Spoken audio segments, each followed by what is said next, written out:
జాతీయవాద జర్నలిజానికి అసలైన వేదిక నేషనలిస్ట్ హబ్ ని సబ్స్క్రైబ్ చేసుకోండి. నోటిఫికేషన్స్ కోసం బెల్ ఐకాన్ పై క్లిక్ చేయండి.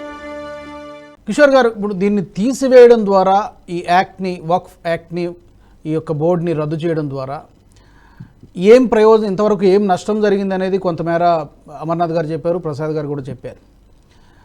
పొలిటికల్గా ఒకవేళ బీజేపీ పొలిటికల్గా ఆలోచించి ఉంటే కనుక ఏమైనా ఇప్పుడు, ఎందుకంటే తాజాగా జరిగినటువంటి ఎన్నికల ఫలితాల ద్వారా బీజేపీకి ఒక విషయం అర్థమై ఉండొచ్చు. మేబీ వాళ్ళు ఎలా తీసుకున్నారో తెలియదు. ముస్లిం ఓట్లు మాకు పడవేమో అని అనుకుని ఉండవచ్చు. సో ఈ నిర్ణయం తీసుకోవడం ద్వారా ఎలాగూ పడటం లేదు కాబట్టి అట్లీస్ట్ ఈ ఉన్న మిగతా ఓటునైనా కన్సాలిడేట్ చేసుకుందాం అనేటువంటి ఆలోచన ఏమైనా ఉందా? ఒకవేళ అదే అనుకుంటే కనుక అలాంటి పాసిబిలిటీ ఉందా? పొలిటికల్, రాజకీయంగా రిపర్కషన్స్ ఏ విధంగా ఉండే అవకాశం ఉంది? మహారాష్ట్రలో కావచ్చు, దేశవ్యాప్తంగా కావచ్చు, ఎందుకంటే ఇది ఈ దేశవ్యాప్తంగా ఉన్నటువంటిది కాబట్టి. రాజుగారు, నాకు తెలిసి ఇప్పట్లో ఇలాంటివి ఏమన్నా రిస్క్ టేకింగ్ డెసిషన్స్ తీసుకోపోవచ్చు అని నేను అనుకుంటున్నాను. Because of the sensitivity of the alliance. Okay, NDA alliance కారణంగా ఫస్ట్ మన ప్రసాద్ గారు కూడా చెప్పినట్టు ఇప్పుడు ముందు 3 ఎలక్షన్స్ ఉన్నాయి, very crucial for BJP elect government in Maharashtra, Haryana and Jharkhand. పూర్తిగా కాకుండా లైక్ ఇప్పుడు ఉత్తరాఖండ్లో ఎలాగైతే యూసీసీని తీసుకొచ్చారో అలాగా స్టేట్ వైజ్ ముందు మహారాష్ట్రలో తీసుకురావడానికి ఏమైనా ఆస్కారం ఉంటుందా? మీరు అన్నది దేశవ్యాప్తంగా తీసుకురా. Uttarakhand situation is different. Uttarakhand లో ఆల్రెడీ బీజేపీ రెగ్యులర్ గా గెలుస్తూ వస్తుంది, కంటిన్యూస్ గా గెలిచింది, సెకండ్ టైం కూడా గెలిచారు, 5 ఎంపీ సీట్లు వస్తున్నారు. అక్కడ కొద్దిగా సేఫ్ ఉంది పరిస్థితి.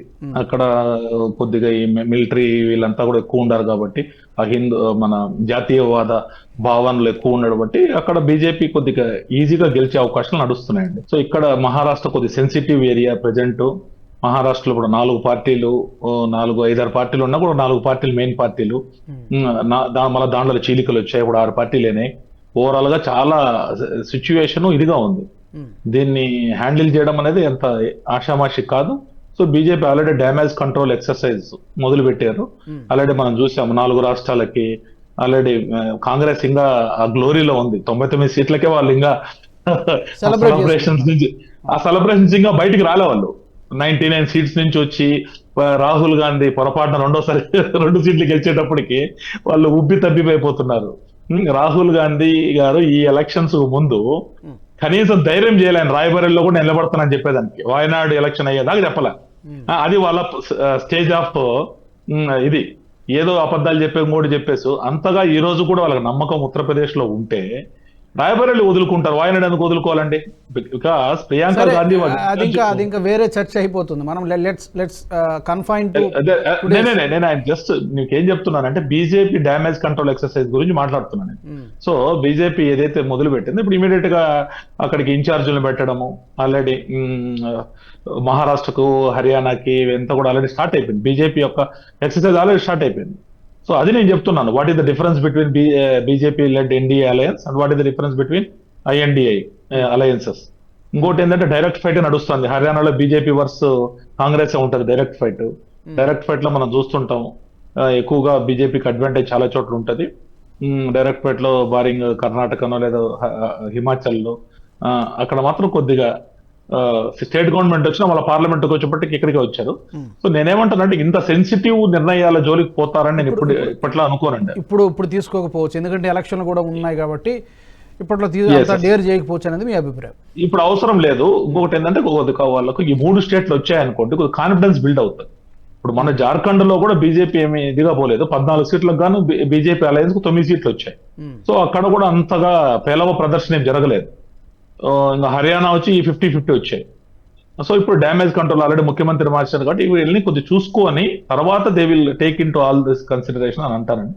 ఇంకొక విధంగా కూడా మీరు చెప్పినట్టు ఇప్పుడు డిఫరెంట్ ఇప్పుడు ప్యారలల్ గానో కొన్ని స్టేట్లలో ఏదన్నా చేసుకుంటా రావడము, ఇప్పుడు మ్యాండేట్ బాగుండే చోట్లల్లో ఏదైనా చేసుకుంటా అలా కూడా మొదలు పెట్టచ్చు. బట్ ఇప్పుడైతే ఈ 6 నెలల్లో మాత్రం ఈ పండోరా బాక్స్ ఓపెన్ చేయరని నేను అనుకుంటున్నాను. ఓకే, 10 కోట్ల రూపాయలు వక్ఫ్ బోర్డుకి ఎందుకు ఇవ్వాల్సి వచ్చింది? అసలు రద్దు చేస్తామనేది బీజేపీ వాళ్ళు చెప్తున్నారు, చాలామంది డిమాండ్ కూడా చేస్తున్నారు. ఇలాంటి నేపథ్యంలో, ఇలాంటి పరిస్థితుల్లో ఉన్నటువంటి తరుణంలో వక్ఫ్ బోర్డుకి 10 కోట్లు అనేది మేబీ లార్జర్ పర్స్పెక్టివ్లో చూస్తే చిన్న అమౌంట్లో కనిపించవచ్చు, బట్ ఎంత 10 కోట్లైనా 100 కోట్లైనా కూడా అసలు డబ్బు ఎందుకు కేటాయించాల్సి వచ్చింది అనేది నెంబర్ 1.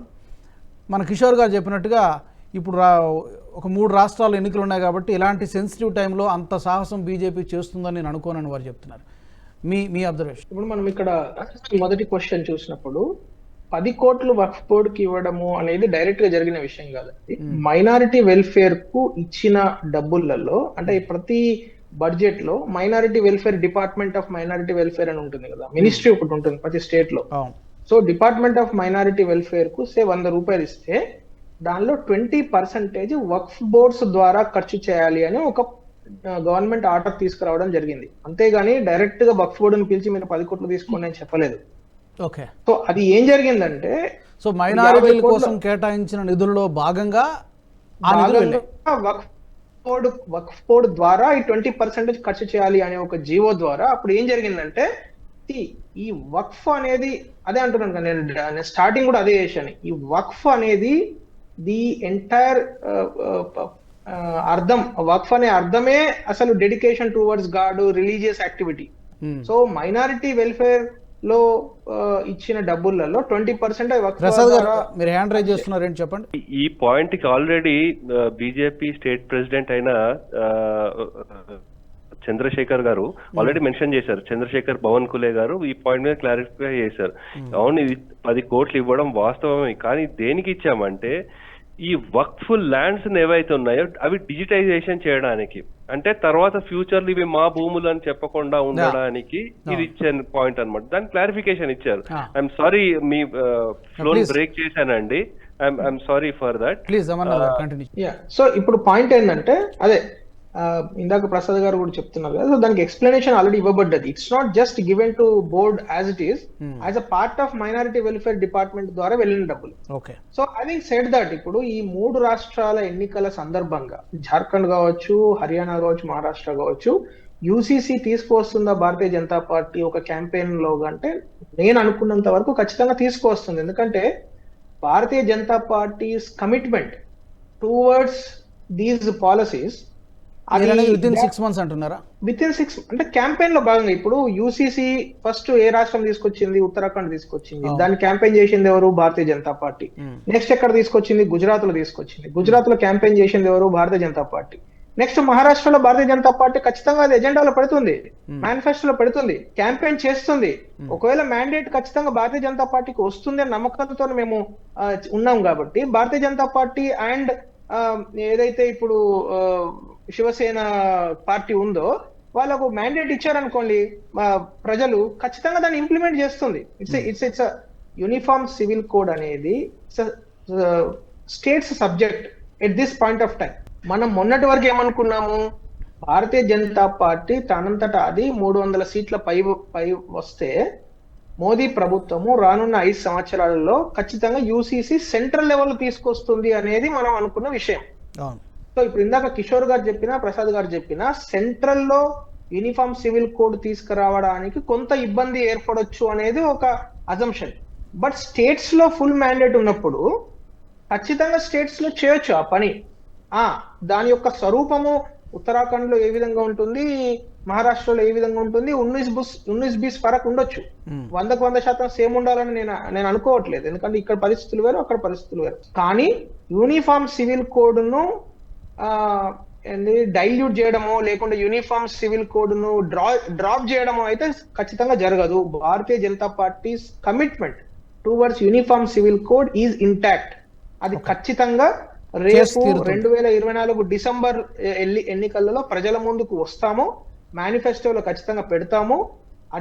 అది భారతీయ జనతా పార్టీ కాదు, ఈవెన్ ఏక్నాథ్ షిండే గారు కూడా చాలా కేటగిరీగా గా చెప్పారు. నేను ఏక్నాథ్ షిండే గారి గురించి ఇంకొక విషయం చెప్తాను. వారు ఓబీసీ, మీకు వెరీ రీసెంట్లీ మహారాష్ట్రలో ఒక పెద్ద డిసిషన్ తీసుకోవడం జరిగింది. దాని మీద జోరామి అని ఒక వ్యక్తి చాలా రోజుల నుంచి హంగర్ స్ట్రైక్, చాలా గొడవలు కూడా జరిగినాయి. ఏంటి అంటే ఓబీసీ ఏదైతే మరాఠాలను ఓబీసీలోకి చేర్చడం ద్వారా ఓబీసీ రిజర్వేషన్ తగ్గింది అని ఒక పెద్ద ఫైట్ జరుగుతున్నది అక్కడ. మరాఠాలను సూపర్ న్యూమరికల్ గా తీసుకొచ్చి ఓబీసీల్లో కలపడం జరిగింది. అది ఏక్నాథ్ షిండే గారు చేశారు. మరాఠా రిజర్వేషన్ కోసం చాలా సంవత్సరాల నుంచి పోరాటం జరుగుతున్నాయి మహారాష్ట్రలో. ఓకే. అది అనేక సార్లు మరాఠాలకు రిజర్వేషన్ ఇవ్వడము, ఇంతకుముందు దేవేంద్ర ఫడ్నవీస్ గారు కూడా ఆ ప్రయత్నం చేయడం జరిగింది, అంతకుముందు కాంగ్రెస్ గవర్నమెంట్ చేయడం జరిగింది. చేసిన ప్రతిసారి అది సుప్రీంకోర్టుకు వెళ్తున్నది, సుప్రీంకోర్టులో అది విడ్రా అంటే రివర్స్ అది రిజెక్ట్ చేస్తున్నారు. ఇప్పుడు మొన్న వెరీ రీసెంట్లీ బీహార్ లో 65% అయిందని అక్కడ తీసేసారు చూడండి. బీహార్ లో రిజర్వేషన్ హైకోర్టు తీర్పు. సో వెరీ అంటే నిన్ననో మొన్ననో జరిగింది అది. అట్లా మహారాష్ట్రలో కూడా పదే పదే జరుగుతున్నది. మరాఠాలకు రిజర్వేషన్ ఇవ్వడము, కోర్టు కొట్టేయడం. అయితే ఏక్నాథ్ షిండే గారి గొప్పతనం ఏంటంటే ఆయన చాలా చాకచక్యంగా చాలా మంది మేధావులతో డిస్కస్ చేసి దాన్ని లీగల్ బ్యారియర్స్ సృష్టించడానికి వీలు లేకుండా పకడ్బందీగా మరాఠాల రిజర్వేషన్ ఓబీసీ కోటాతో ఓబీసీలను కూడా ఒప్పించి చేయడం జరిగింది. సో దానివల్ల ఏం జరిగిందంటే వాళ్ళు హంగర్ స్ట్రైక్ చేయొచ్చు, లేకుంటే టెంట్ వేసుకొని పోరాడవచ్చు, కానీ లీగల్ గా ఫైట్ చేసే అవకాశం లేకుండా అయింది. ఈ రోజు మరాఠాలకు మహారాష్ట్రలో రిజర్వేషన్ కల్పించబడ్డది, ఎడ్యుకేషన్ లో కావచ్చు, ఉద్యోగాలలో కావచ్చు. సో దానివల్ల ఏక్నాథ్ షిండే గారి మీద ఒక విశ్వాసం ఏర్పడ్డది అక్కడ ప్రజలలో. ఏం విశ్వాసం అంటే ఆయన మాటలలో ఆయనే చెప్పాడు కదా డైరెక్ట్ గా, నేను తక్కువ మాట్లాడితే ఎక్కువ పని చేస్తాను. అంటే నేను ఎక్కువ మాట్లాడాను, నా పనులే నా యొక్క పనితీరు ఏంటో చూపిస్తుంది, నేనేంటో చూపిస్తుందని చెప్పడం జరిగింది. నా పనులే చూపిస్తే అని చెప్పారు కదా. దాని అర్థం ఏంది? మీరు వక్ఫ్ బోర్డు రద్దు చేయండి అని వీళ్ళు అదే ప్రేక్షకులందరూ మాట్లాడుతున్నప్పుడు ఆయన చెప్పిన మాట ఇది. అంటే ఆయన దాన్ని ఏదో ఒక స్టేట్మెంట్ ఇవ్వడమో లేకుంటే ఇద్దరు ముగ్గురిని తిట్టడమో కాకుండా చాలా పకడ్బందీ వ్యవహారంగా లీగల్ బ్యారియర్స్ కు అది తట్టుకునే విధంగా దాన్ని తయారు చేసి తీసుకొస్తారని ఖచ్చితంగా భావిస్తున్నాం. ఎందుకంటే whether it is his commitment, Eknath Shinde Shiv Sena commitment అయినా భారతీయ జనతా పార్టీ కమిట్మెంట్ అయినా మా కామన్ మినిమం ప్రోగ్రామ్ లో ఖచ్చితంగా యూనిఫామ్ సివిల్ కోడ్ అనేది ఉంటది. అది bottom line. So uniform civil code వచ్చిన తర్వాత ఆటోమేటిక్ గా ఇవన్నీ కూడా కోడ్ అనేది రద్దు అవ్వడం అనేది సర్వసాధారణంగా జరిగే విషయం. దానికి స్పెషల్ గా మళ్ళీ చెప్పాల్సిన అవసరం లేదు.